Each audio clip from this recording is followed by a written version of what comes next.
Hey guys, how you doing? This is Ryan Holder. I'm here with Studio Janin, where we bring to you some of the most extraordinary talents from all around the world. Today I have the privilege of being with Janina Gavankar. She has so many different talents. I'm going to let her tell you all about them herself. People mostly know me as an actor. I do a bunch of other stuff too because I'm generally arty and really geeky. So I have a lot of hobbies and a lot of really creative friends that I make little projects with. So you're very arty, you're very artistic. What's your favorite passion? You do the acting, you do the dancing, you do the singing. What's your favorite passion? I guess the answer is storytelling. Uh, and there are so many ways to do that. You know, I think that like the sort of the rooted theme through all of my work thus far in my life is I just like to tell stories by becoming different characters and sort of taking on the lives of other human beings. I steal people and I eat them and I become them. That's scary, but I do it in a much more gentle way than how I just described. To go from so many different things, to be a good actor, to be a good singer, to be a good dancer, or great, I should say, because you are great. Where does it come from? What is your background like? Where does it come from? I wanted to be a musician from a really early age. I thought I was going to be a musician, so I studied piano and classical music and percussion and voice, and I did it all. I was in swing choir. I worked that box step hard. You know, I did for real. I did. And then somewhere in high school, I realized I wanted to be an actor, and so I really just went, oh my gosh, it was a life-changing experience. And I was like, for 15 years, I've been planning to be something different. So I started studying theater, and in college I studied theater and music and psychology. I used that psychology minor probably more than anything that I learned in Theater 101, like the rolling on the floor and being a tree and all that stuff, you know. Like, what is your background first? Let me ask that. In what regards? What is your ethnicity? Or nationality? All those questions. So what kind of brown are you? Well, I'm glad you've asked. Well, I'm from Chicago. But my parents are from India. My father's full Indian. He's like a little Indian mafioso dude. And my mom is half Dutch. So I'm mostly Indian and I'm a quarter Dutch. Yeah, I have an Oma and Opa. I have like blonde cousins. I have a redheaded aunt. Yeah. It's all over. Oh, yeah. That's super cool. Okay. So do you identify with any side more, or is it all kind of equal? I just kind of feel like I'm 100% American. I went to a completely normal public school in middle America, and but I was very lucky. I got to travel extensively from day one. My parents were very adamant about culturing my sister and I, which makes a lot of sense because in my work now, I become every ethnicity and I become all of these different people. My childhood development was based on these travels and these sounds and these people and their cultures and all of that sort of... that all of those experiences definitely inform my work now. So The L Word is a fantastic Showtime series, and it was very risque. It was something that's never been done before. It came after Queer as Folk. How did that come to you, and how did that kind of fit into your career? I had just come to LA, moving from Chicago, and I auditioned just like everybody else. But it's very funny. The day before, you get this material the day before, and the character, if anyone's seen it, is she's a very different person than I am. She's like cornrowed and thugged out and like, she's like a Latin Lothario and she's crazy. She's great. Like, what a great character. I got to sink my teeth into it and transform.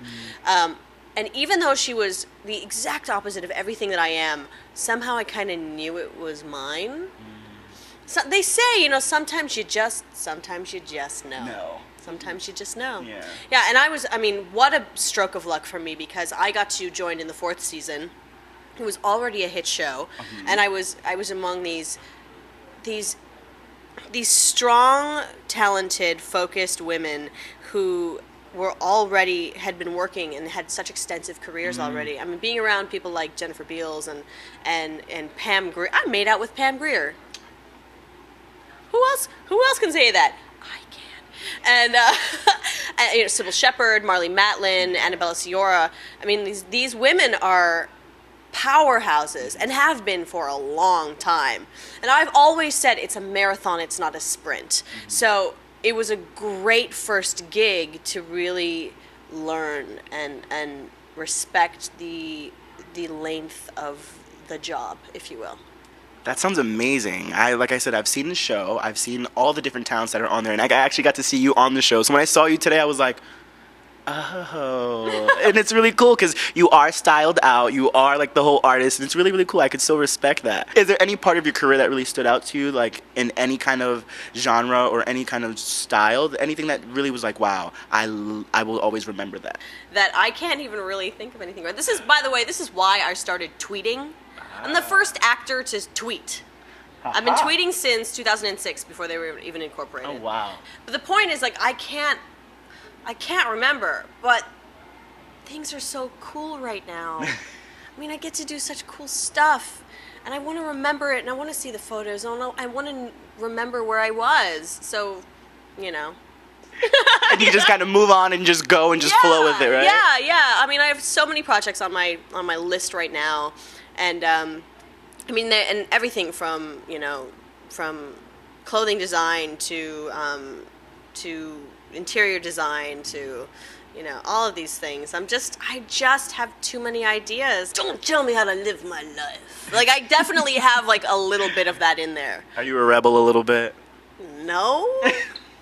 Lies. Well, we know kind of how random everything is, and that's why you It's tweet. kind of random. It is kind of random. I describe my days as elastic, meaning everything happens on my BlackBerry. Okay. And I have like 5 things or 5 people that I want to see in a day. But then, you know, you're dealing with people's schedules, and yes, it's last minute. So this person can't do it, great. I'm going over here and I'm doing this, and then, you know. And it's kind of funny because when you drag someone with you for the day, they're just like, really, girl, I just need to eat something. Just get me a salad. Just get me a salad. You know what? Go to the 5th one. I'm going to wait here. And then you lose friends that way. So I like to do it on my own, I think is the point of. Flying solo much? Yeah. There's nothing wrong with flying solo. You're never alone when you have a BlackBerry, is the truth. Or Twitter. Or Twitter. There you go. Yeah. Is there any certain thing that you really want to do in the future in your career? Then I want to do them all. So I want to do it all. I definitely don't want to. I don't want to play sports. Sports? What's wrong with sports? I'm not sporty. I have no athletic ability at all. I don't. I have to work out because I'm on like a TV show. Confession. I hired a trainer for the first time in my life last year, right? And now I can do renegade push-ups. What is a renegade push-up? I would do them for you if it wasn't awkward. Okay, these are renegade push-ups. Okay. You do them, and so you do this. Okay, wait, no, you got weights. You got weights, right? You have Put weights in your hand, Okay. and then so you do this, and then you lift one, and then you do it again, and you lift the other one. I can do that! I can do that!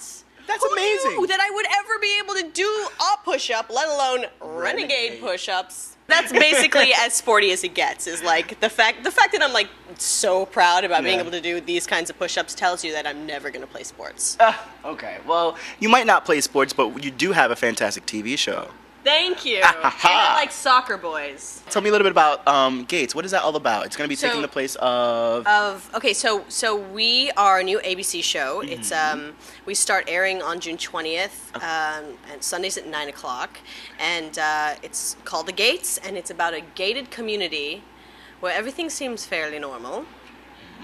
But some of the neighbors are vampires, werewolves, and witches. And it's a great show. It's a show that I would watch even if I wasn't on it. That's the best recommendation. That's the best recommendation from an actor.